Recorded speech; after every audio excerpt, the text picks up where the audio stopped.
What are you hearing? Well, certainly the press conference that we went to yesterday, Sunday, with PBOC Governor Yi Gang, he did say that indeed they had come to some kind of consensus on some key areas.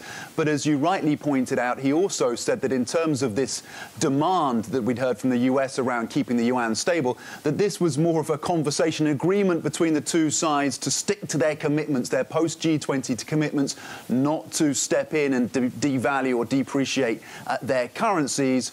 And saying that in effect they both also agreed to respect the autonomy of both of their monetary policy systems, which is quite different, a quite different interpretation from the line that we heard from Mnuchin, who'd said that this was the strongest currency deal the US had ever achieved with a trading partner. And of course, we know that the Trump administration is concerned that China could devalue the currency. And again, China has consistently said, and Yi Gang repeated this, that a depreciation of the currency was not on the cards as part of a retaliation or part of a step that they could take if these trade tensions continue. We also heard from Wang Shouwen, who is the Vice Commerce Minister and a man who's been right at the heart of these conversations, these trade talks.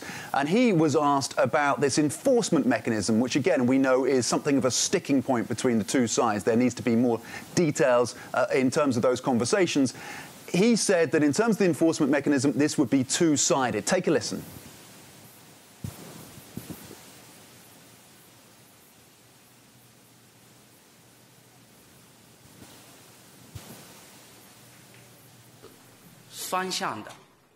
Any enforcement mechanism must be two-way, fair, and equal. You asked about the outlook of trade talks between China and the U.S. I feel hopeful. So quite exactly what that means from Wang Shouwen around a two-sided or two-way of enforcement mechanism is not clear. He wouldn't give any more details on that. But certainly this is something that the Trump administration wants to have in place, because they've said that previous deals with China have fallen apart precisely because they haven't had a strong system for enforcement and verification. But certainly the interpretation from the Chinese seems to be that they certainly don't want to portray themselves as bending over and being dictated to by the US. Sure, that wouldn't play well to the audience at home. But meantime, Derek, let's bring you in for the U.S. side. What are we hearing from there? I mean, the word is optimism, at least from Larry Kudlow. That's right, exactly, Remy. The word is optimism from the United States side, although it's hard to say exactly what that means, because we've seen in the last week some divergent definitions, I think you might say, of where the currency talks exactly are with the U.S. and China. Not exactly on the same page in their comments there. Still, Larry Kudlow said he was optimistic, said that the U.S. and China are working on some of the final details. I would caution viewers to not think that final details means small details, because that's definitely not the case. As we've seen in the recent talks with North Korea, sometimes the last details are the biggest details. So there's still quite a little bit to go here. But what I like to call happy noises coming from the United States side right now, which is certainly better than it has been.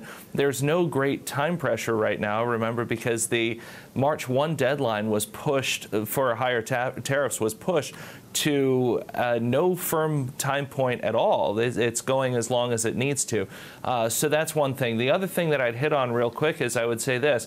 The U.S. has leaned on China, and it's not directly related, but it's kind of related, to help with North Korea.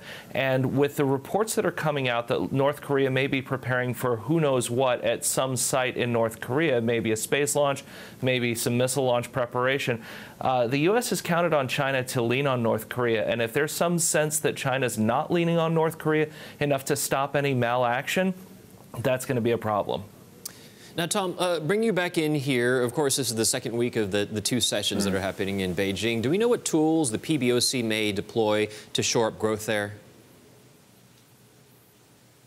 Well, you know that effectively, despite saying that monetary policy remains prudent, they have been effectively easing, certainly at the edges here in China, around interbank lending to lower those rates and make it cheaper for private businesses in particular to borrow. They said that in terms of reserve ratio cuts, because we've seen 5 of those RRR cuts since the beginning of 2018, they said that essentially they were running out of space for more RRR cuts. So that was interesting.